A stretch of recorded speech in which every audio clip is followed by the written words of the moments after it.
Welcome back to Current Current Density Density with with Jayden. Jayden. I'm Charlie, and today we have another exciting episode lined up for you. We'll be diving into a world of music, so exploring how classical music continues to influence modern sound, the role of music in transportation, and whether listening to music can actually make you smarter. And of course, joining me is Jayden, who not only has a deep appreciation for music but also played the cello himself. Jayden, are you ready to get into it? Sure, let's talk about it. I'm very excited. Okay, awesome. Let's get started. So, classical music has influenced many modern genres. So, do you think classical music still plays a major role in today's music industry? Oh, yes, absolutely. Classical music continues to, it's kind of a timeless thing, right? It's woven into the fabric of today's, quite modern music industry. Many contemporary artists draw inspiration from classical compositions, actually. I think there was a podcast kind of thing on Apple Music Classical, where they actually connected modern hits or new releases and the style of music or the chords or the way that the notes move through. It's kind of has its roots of inspiration in many famous classical pieces. This fusion not only enriches our modern music but also introduces some classical elements to new audiences, and it really has an enduring relevance today. Yeah. That's a great point. So you see it in everything from film scores to pop song, borrowing motifs from composers like Beethoven's and Chopin. And speaking of composers, if you could introduce one classical composer to modern audience, who would it be and why? Yeah, there's a lot of great composers. Obviously, you have Bach, you have Mozart, Beethoven. But today, I'm just going to briefly introduce Gustav Holst. It's just because I played some of his arrangements while I was in various orchestras. I think that would be a great choice. You might know the famous classical suite called the Planets. There's Mars, Venus, Jupiter, Neptune. There's a lot of suites in there. And Holst's work has profoundly influenced modern film scores and actually progressive rock as well. Another piece is called St. Paul's Suite. He wrote it he was teaching music actually at an all-girls school, I believe. And that was a piece that he wrote for his students to perform. And I got to play that as well. So his ability to sort of blend all that rich orchestration. If you listen to the Planets, it's really a really grand piece of music. And his famous themes, some of his themes are borrowed from old folk songs and traditional music as well. And that kind of offers a timeless appeal that resonates with more contemporary tastes as well. So Holst is fantastic pick, I think, especially considering how much the planet has shaped sci-fi soundtracks. So many modern songs also sample classical pieces. What do you think about the fusion of classical and pop music? Yeah, so normally I'm not listening to classical music every single day, every single time. I listen to a variety of genres. The fusion of classical and pop music, though, I think it's quite a brilliant testament into the evolving nature of music, right? It's a whole big form of art. Artists like Lady Gaga has seamlessly incorporated some classical motifs into her hits, and that creates a tapestry that appeals to more of the mass audiences today. By including those short references, the blend not only pays homage to classical roots, but also like sort of like pushes the boundaries of musical innovation, right? Right. It's not like a fixed thing, you know. People can really make a huge impact in their genre. Yeah. So it's fascinating how classical compositions add, depth to mainstream music. Now, let's shifting gears a bit. Technology has changed how music is created and consumed.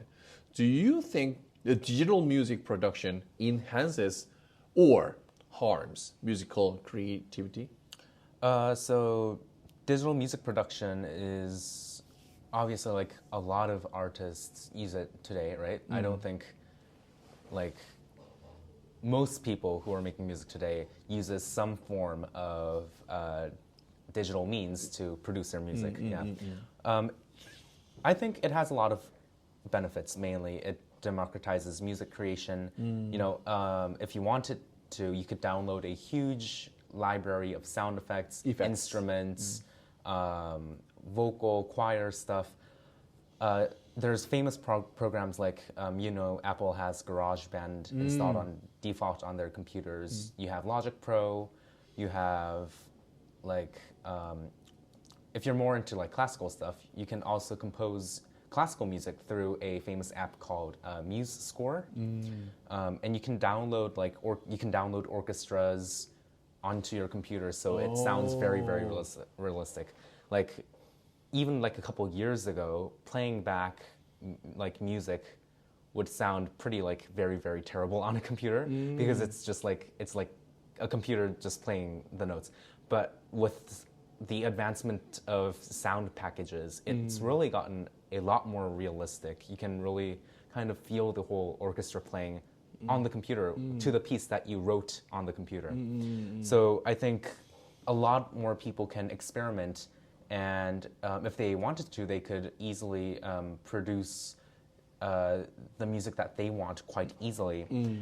On the other hand, though, we're getting to like an over-reliance on the technology and just sort of like formulaically using that.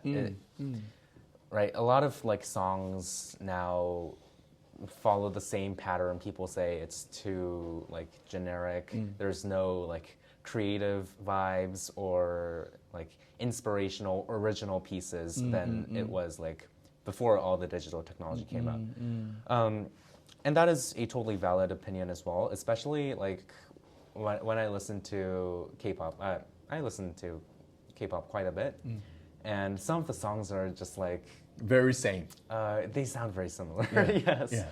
I think that holds true for any genre of music, because obviously with digital sound effects, you have like all of these like predefined like presets chords that you can use.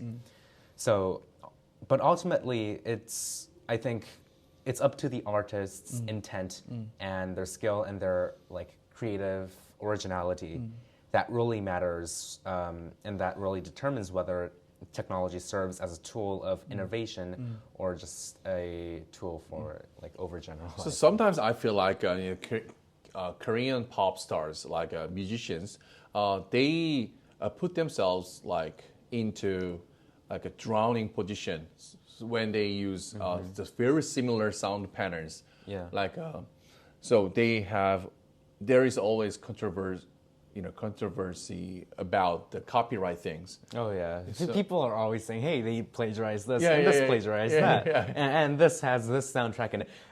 Probably they were all using the same yeah, drum beat. Yeah. Well, you know, like there's a lot of artists today. They're all pumping out music, and there has to be, you can't have original songs 100%, of course. Yeah, but a few years ago, do you know the Korean famous composer Yoo Hee-yeol? Yes, I've heard of it. Yes, he's also singer and the producer. Yes, and then he wrote a lot of famous songs. Yeah. But it turned out most of them like plagiarized. So and then another famous composer from Korea, Yeah. Kim Hyung-seok. Okay. He is very famous composer and producer, and then he said, if you cannot make with a 7 notes like do re mi fa sol la si do, you cannot be an artist. So it's like another way of saying that the you here is not a musician or artist, because not every bit, but some of it, if it's copied or plagiarized, it's not an art. It's not a music. That's what he said. So I agree, right? Yeah.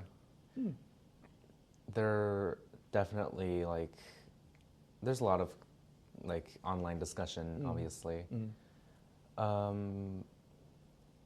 But it's not like an objective thing, right? It's like how much do you consider, how much of it does it have to match in order to be considered plagiarism, and how much of it is, just something that is pretty conventional, yeah, but definitely that's becoming increasingly. But some artists, they announced it. This song is use sampling.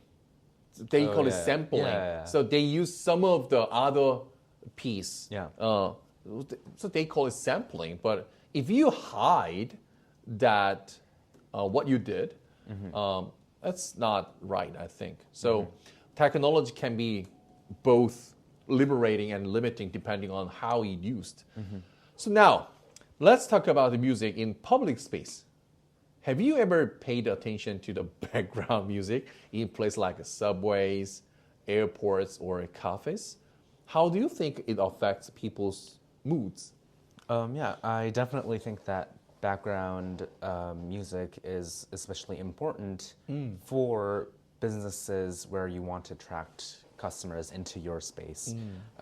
Background music in public places, it's a subtle element, but it has a significant role in shaping the experience. Like in airports, for instance, the playlists they curate there is aimed to sort of soothe travelers, reduce the stress, and create a welcoming atmosphere. There's whole YouTube channels out there that produces Starbucks jazz, cafe style music. Because the sort of jazzy sort of songs that they play there helps blend in with sort of the bustling mood of the cafe. And when you're sitting with a laptop and you want to work, sipping coffee in sort of a Lo-fi cozy space. Yeah. And that really can shape the mood of your the mood of your business or the space that you are in. I've heard people say, "Oh, the music is too loud. The owners definitely want us to get out of here." So public people also perceive the music and they sort of interpret the general feeling of the place based on it. Yeah. So one of the reasons Starbucks can be successful was that they provide music. Yeah, they have to play the music. And then not every stores, but some stores you can download music that the Starbucks play. I didn't know that. Yeah. So it created another aspect of the good atmosphere, right? Yeah. So the right soundtrack can make huge difference if you are designing a transportation system. What kind of music or sound design would you include to make commuting more enjoyable? Transportation. I don't know. But currently I use SkyTrain. Yeah. So I realized that there's no music. There's no music. Yeah, there is. There's no music, right? Yeah. But when you think about the Korean subway, so every stop they play music like a ding ding ding, and then this station is some blah blah blah. Yeah. Ding, ding, ding, ding, like that. So, but I've noticed here that. there's only the next station is There's a ding. Okay. There's a ding. There's a ding. But it's not okay, but it's not music though. I think here's the thing. South Korean subways they're very quiet. Well, like the people are quiet, number one, but also the trains are very, very quite silent. So you can actually hear what's going on. SkyTrain here in Vancouver, except for the Canada line, which is actually manufactured by Korea, right? They are very, very noisy, right? So I feel like even if you added the music, not many people would actually appreciate it because they won't like really get to hear it over the rattling of the train. It's just another noisy sound. Yeah. Okay. So actually, like Japan, I heard they have like each station, metro station, has a unique tone that they play when a train is entering into the station. Oh. And now they're getting rid of it actually. Oh, why? Because they actually had someone, they had a person who pressed the button to play the soundtrack every time a train came in. Not automatic. They didn't automate that for some reason, and now they're firing that person because of like money shortages.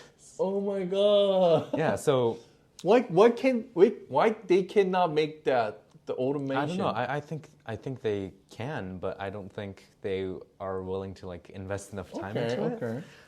But for public transportation in general, I feel like there's too much background noise to actually play meaningful like soundtracks inside the vehicle. But in like in big train stations and stuff, like definitely like an adaptive soundscape would be ideal. Maybe some gentle instrumental music during like peak hours would like sort of calm down the people as they're sort of rushing through the station.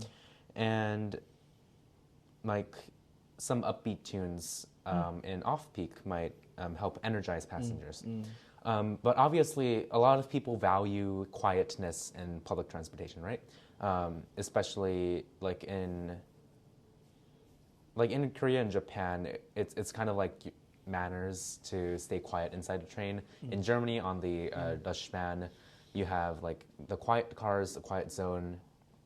So it's really a mix of what kind of feeling do you want the passengers to have. So another thing that I realized that I noticed is most of people use their headset. Yes, I do as well. Yeah. So the music background is not necessary. It doesn't matter, right? Because those are noise canceling headsets, right? Or like at least they block a significant portion of the outside noise.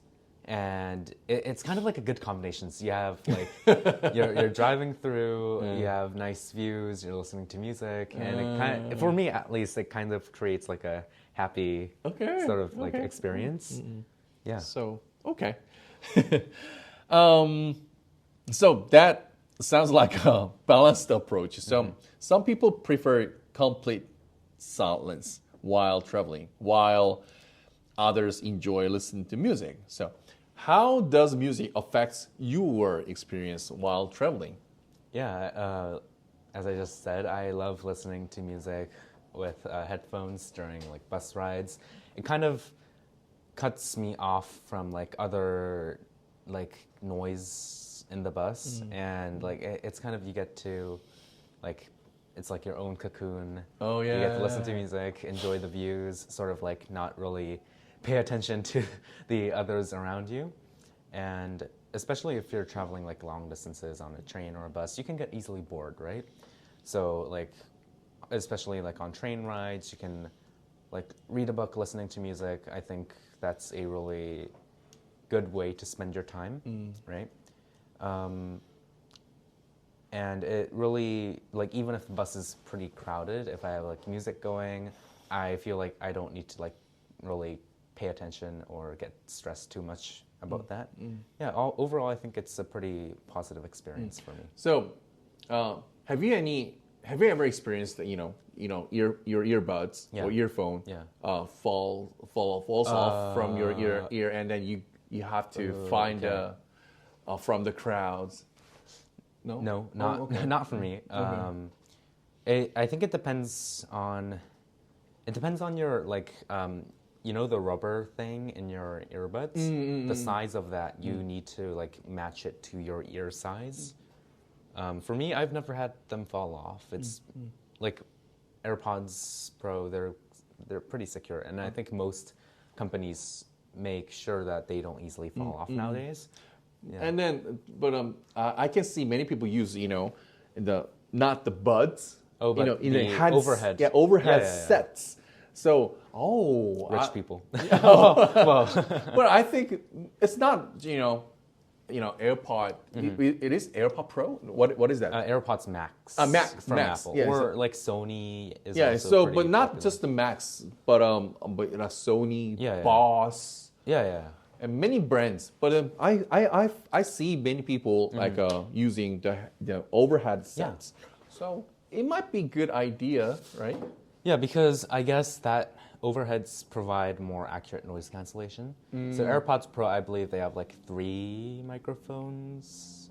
I'm not sure the exact amount, but like AirPods Max has 8 microphones.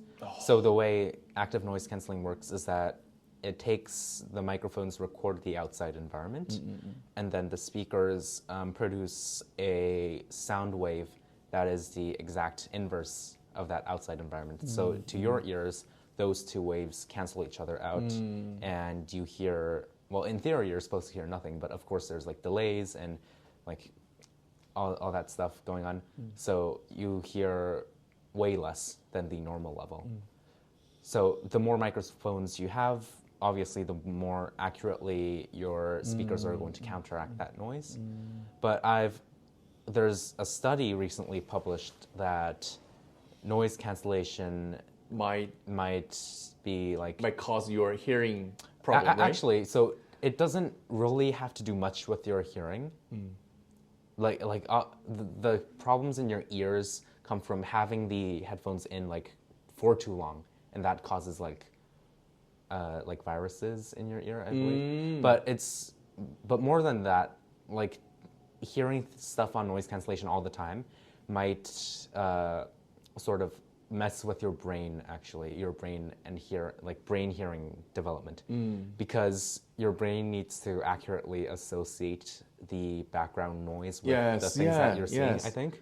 And that's what the study showed. Yes, is that, I read I don't know if it's the same article, but I read an article on Tuesday. It was about the noise canceling earbuds, and then the article say if you are exposed too long,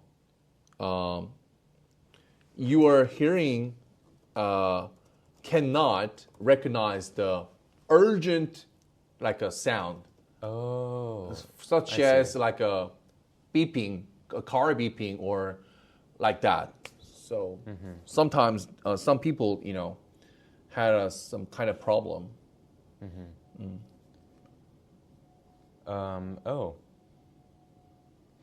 Central auditory processing disorder. Oh, that is the name. Yeah, but now they say actually there's no clear correlation. The New York Times says that, McGill University says that. Yeah, I guess like it's a relatively new technology, right?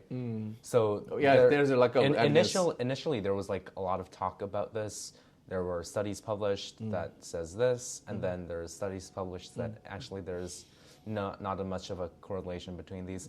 I think it's a relatively new technology, so we should be, sort of like careful with it, follow the research as much as possible. But for me, I only do noise canceling when I'm in like really like noisy environments, like a bus full of people, and like for other times I just leave it at off. So it's just you can hit like earbuds in my ears. Yeah. All right, so that makes sense. Speaking of the focus and concentration, many students listen to classical music while studying. Do you think music really helps with focus and memory? Well, okay, let's look at what the studies say. They say that certain classical compositions can be a powerful aid for concentration and memory. They say that these some pieces could enhance cognitive functions that makes it easier to absorb and retain information. I honestly don't know if that works. I'm the type of person who doesn't like really get too affected by like my surrounding environment. I think it's more like a personality thing. If Okay. you have to memorize something, I just memorize it. I just go ahead and memorize it. But apparently, the sound patterns in classical music can help in some way. Yeah, but that's not like the biggest factor. But I just remember that when I was a high school student, do you know the study aid device, which is MC square? It's a device that makes a sound like a tu sound, and then when you study, you listen. Yeah. That the it's a repetitive sound. Yeah. And it is called MC square, the device. So it just feeds noise into your brain? Yeah. Oh. And then it helps your focus and concentration. I feel like that would mess up my concentration. But I didn't ask for it, but my Yeah. mom Okay, I bought see. me for better performance. Actually, yeah, there's a lot of apps out there that say that they have special frequencies to help with ADHD or like helps your brain waves concentrate. But the fact that there's no more MC square device, which means it's not Well, yeah, harmful, but right? I've seen like about a year ago, maybe. I've seen this company like try to like they sold a subscription sort of thing where it tunes like very specific music, so it would be helpful in these sort of situations. And they had like a paper that sort of backed their idea. I don't know if that's very effective. So I was like, but sometimes there's the mix of sound like a stream of water, like and the birds chirping sound. Yeah. Oh yeah, it's called brain.fm. Brain.fm. Yeah, so it's like they test with placebo controls. We test our music with simple, quote, games used to measure focused attention in psychology research. Our experiments always include a control of the same music without the brain.fm technology. And they measure the electrical activity in the brain, the blood flow into the brain with an MRI scan. And I guess it's recognized by the National Science Foundation. Oh. So I guess, so they take regular music, I think, and that's like, Really? Oh my god. they take regular music and they add their special like fine tuning waves into them. So I think the MC squared device was sort of like, I think that was something called a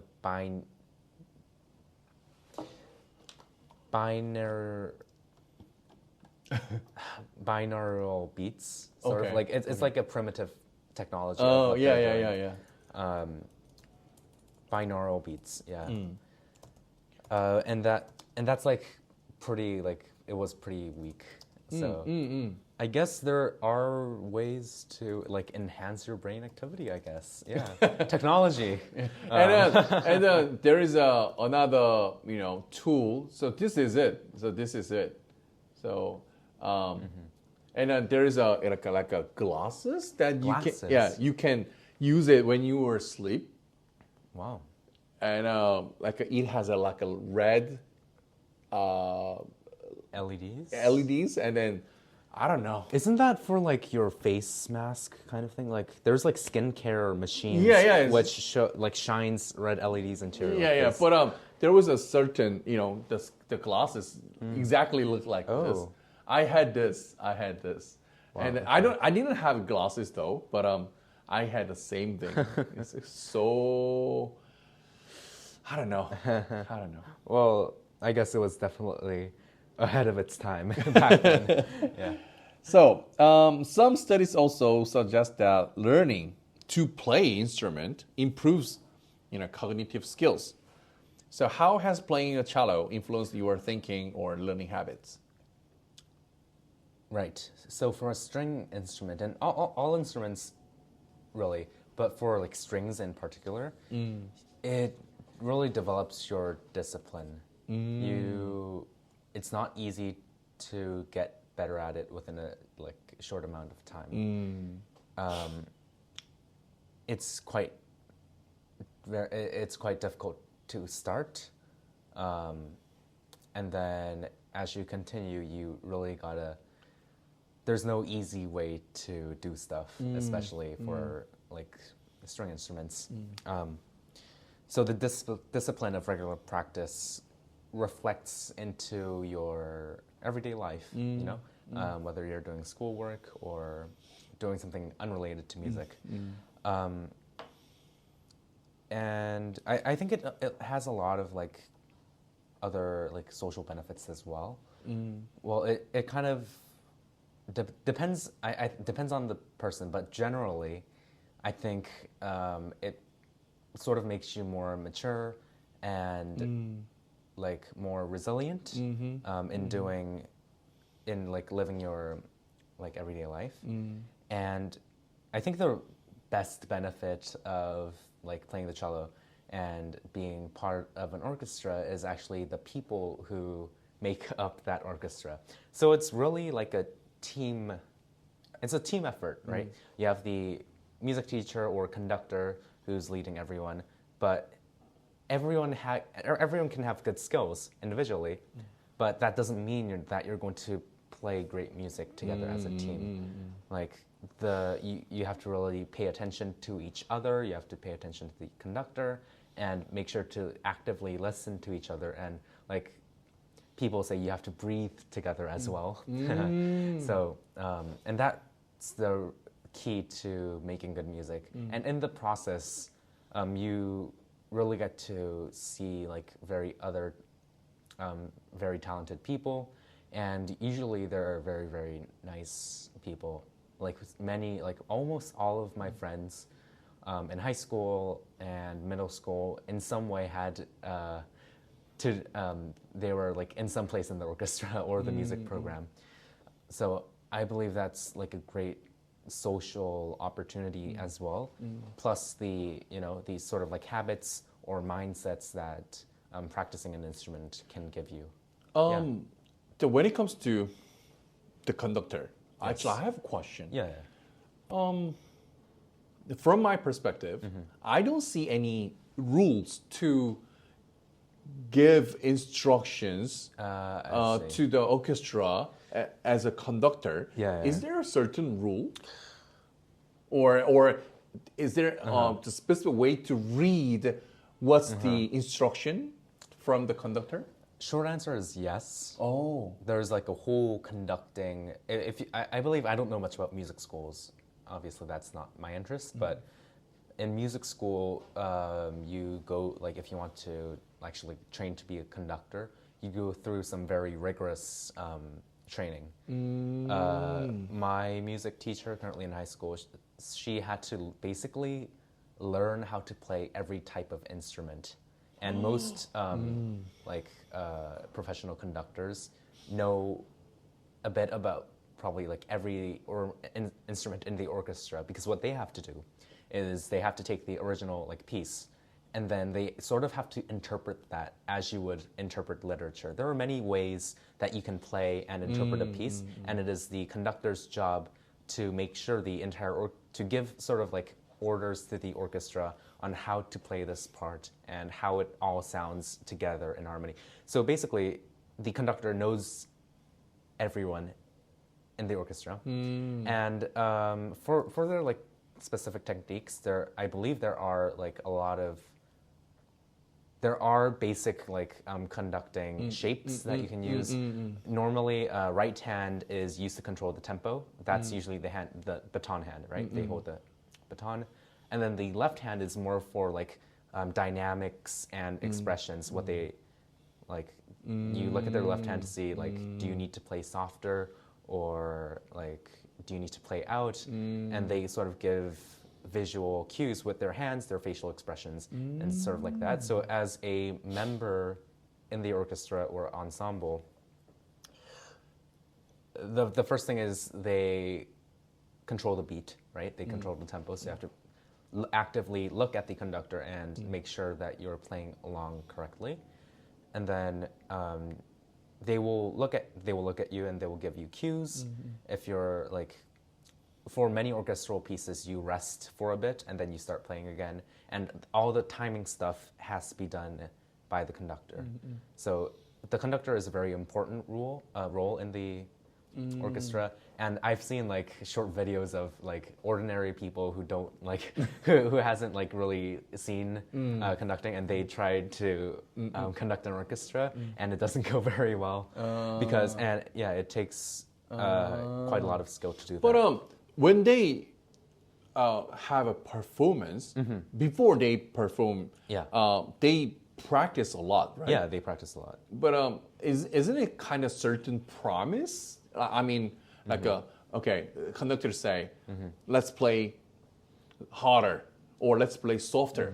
But you already practiced a lot of time, right? Yeah, so the way that it goes is that, well, for me, for my experience in like, the most professional setting that I go to is like my provincial orchestra.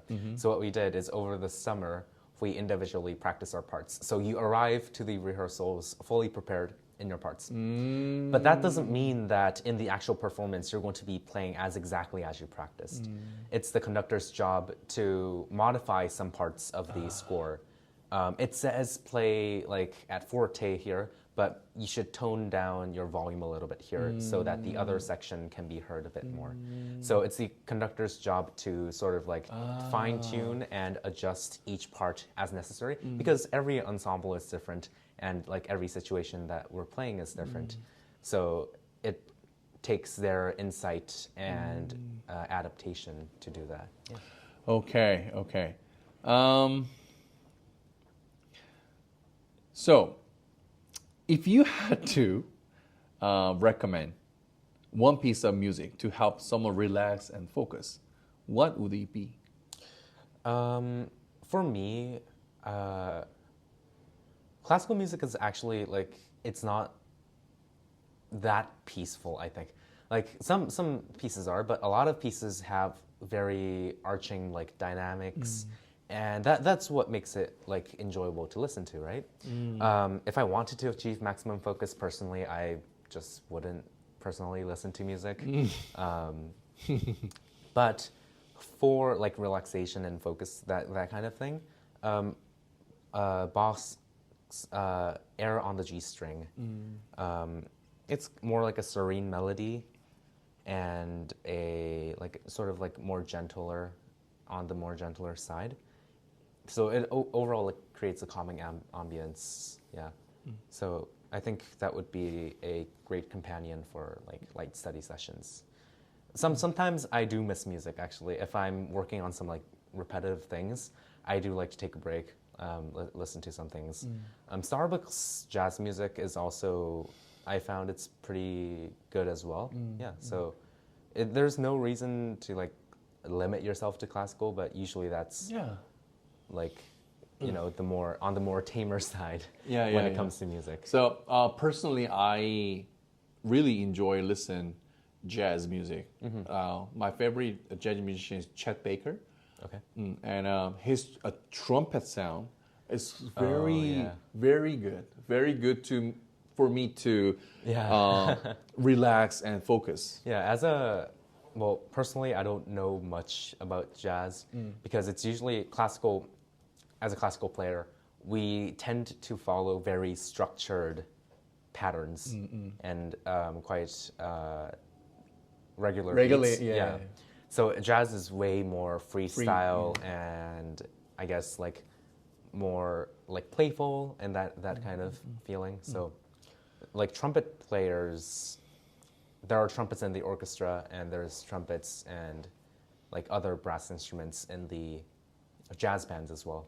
So every time I listen to the jazz band, it's like a totally different feeling and a totally different way to use that instrument because the style of music is completely different, right? So Yeah, but Bach is always a solid choice. So thank you so much for sharing your thoughts, Jayden. This has been a fascinating discussion about the intersection of classical music and modern music. So how, and of course, how it shapes our daily lives. yeah, I think in some way, like music can give you like some feelings that you can like simply not get with other stuff.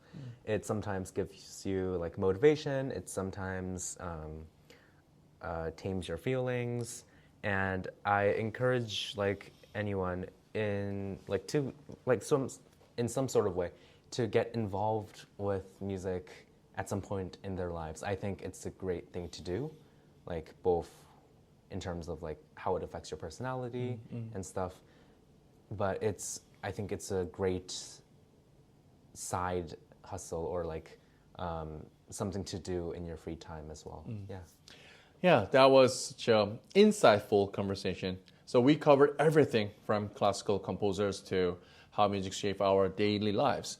So even in places like subways and study session. So Jayden, thank you so much for sharing your thoughts and musical expertise with us today. Oh yeah, thank you. Thanks for having me. It was a great discussion. And to our listeners, we love to hear from you. Do you think classical music still has a strong presence in today's world? What's your go-to song for studying or commuting? Let us know in the comments or send us a message. So if you enjoyed today's episode, don't forget to subscribe and share this podcast with your friends. So until next time, keep listening, keep learning, and we'll catch you in the next episode of Current Density with Jayden. Bye.